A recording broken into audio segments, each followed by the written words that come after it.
Hello everyone, I am Ari. Welcome back to the channel, and today I'm bringing you one of the videos you like the most, which are videos about Claude. Specifically, today we're going to talk about Claude Cowork. We're going to learn how to use it from zero to expert, step by step, little by little. So without further delay, let's get started. To start with, it's not a regular chat, okay? You work with local files, entire folders, with connectors, with instructions, and with tasks that run automatically. Claude Cowork has access to your device, to your computer, obviously, as long as you agree to grant it that access. If not, obviously, it can't access the files, okay? And at first, it's true. It can feel a bit overwhelming because there are a lot of things happening at once, but little by little, as you'll see in the next few minutes, we'll set it up step by step, and you'll see that by the end, you'll know how to use it like a real professional. First and most importantly, you need to download the desktop application. The web application isn't enough for us because Claude Cowork doesn't appear there. So let's start with that, which is the simplest step, okay? And we'll go through everything together. As I was saying, Claude Cowork only works in the desktop application. If you don't have it, just go to Google and download it, okay? That's all there is to it. You do need to log in though. And before, Claude Cowork used to appear here, but now they've changed it. And as you can see, it's here. If you click here, it's a normal chat where you can talk to Claude as usual, nothing more. And here is Cowork, okay? So that you can use it. A folder to give access to different of your projects that you may have created within Claude, or to give access, as I mentioned, to local folders you have on your computer. And then right here, you need to decide if you will approve whether Claude can access all of those folders or not. You can approve manually, automatically, or by default, skip all approvals. I've given it access to a downloads folder I have that's pretty messy, and I don't really know what's useful and what's not because it has so many files that honestly I have no idea. And I told it, analyze this, propose logical subfolders, delete the files that are no longer useful and or necessary, but don't move a single byte until I give you the green light. First show me the plan and I'll decide. Let's do it. Here it asks us for permission to access the folder. We're going to say yes, we allow it. Well, as you can see here, it offers us a structure of subfolders and the files to delete. And it tells us that if we want, if we say go ahead, it will delete them. As you can see, it allows us to organize everything on our computer. Okay, now we would need to give Claude a bit of context so it knows who we are, what we work on, what we do, what tasks we expect it to perform. How do we do this? We go here, click on settings and go to Cowork. Oh, sorry, Cowork, okay? It's in beta. The fact that it allows Claude to work on tasks from your phone using this computer, okay? As long as you have this enabled, okay? Cowork files are saved by default in this folder, okay? We can change it if we want to use another one. Okay, if we want to have trusted folders, we can manage them here. And once we assign a task for Cowork within those folders, Claude won't ask us for confirmation because since it's already inside one of those folders, it assumes we've already confirmed. Just by putting the file there, we've confirmed that we agree to let it work on it. Okay? And then finally, the global instructions, which are useful for preferences, conventions, or context, as I mentioned. Here we would click on edit, and what should we put here?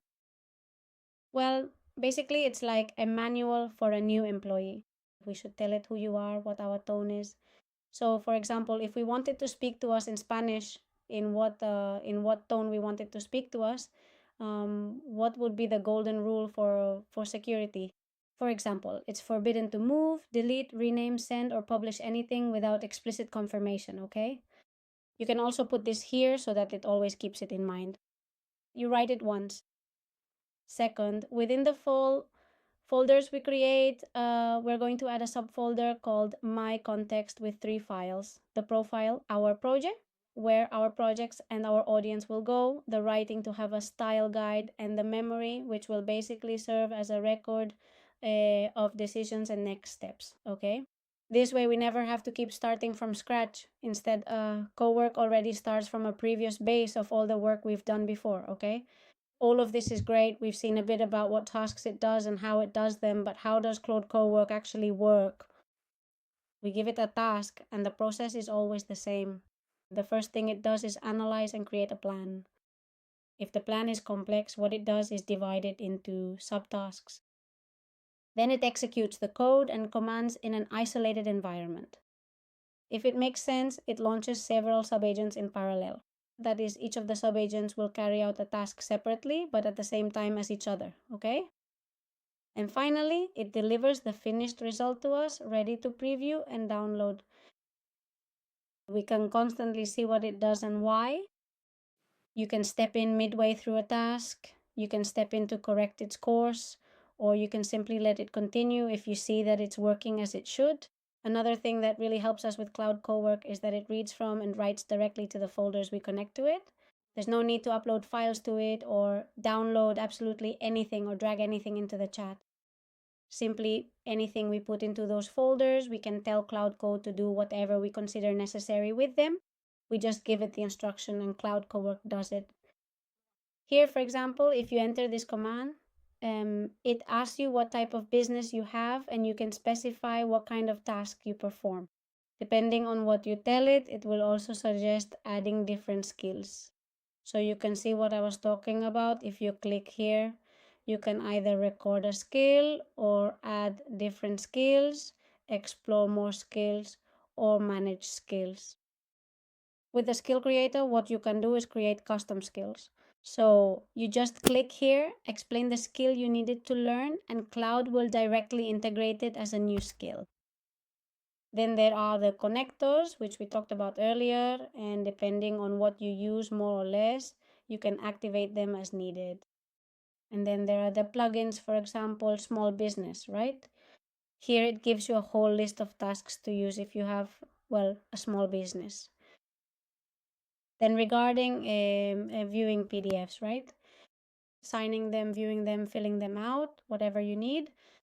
For designing different things as well. You also have different options here. And well, to manage or explore plugins, others, let's see, let's explore what it offers us. Anthropic. So as you can see, topics for PDFs, productivity, for data, legal matters. Well, depending on what you do, you choose the relevant one, right? And I understand that it will give you certain features or others that are more appropriate to help and make all your work easier. Well, something important that should also be emphasized is that Cowork uses up quite a bit more of the limit than the chat, so keep that in mind. So consider when it is really useful for you to use it, and for the rest of the tasks, try to use the chat. And that's it. If you want Cloud not only to respond to you, but to actually deliver real work already done, then, well, Cloud Cowork is definitely your solution. I hope everything was clear. I've tried to explain everything to you as thoroughly as possible, how it's done, how it's used, what it's for, and what it's not for. Let me know in the comments if you are aware of all these features and if you use them. Once again, I hope you enjoyed it, and that's all. See you in the next video. Bye.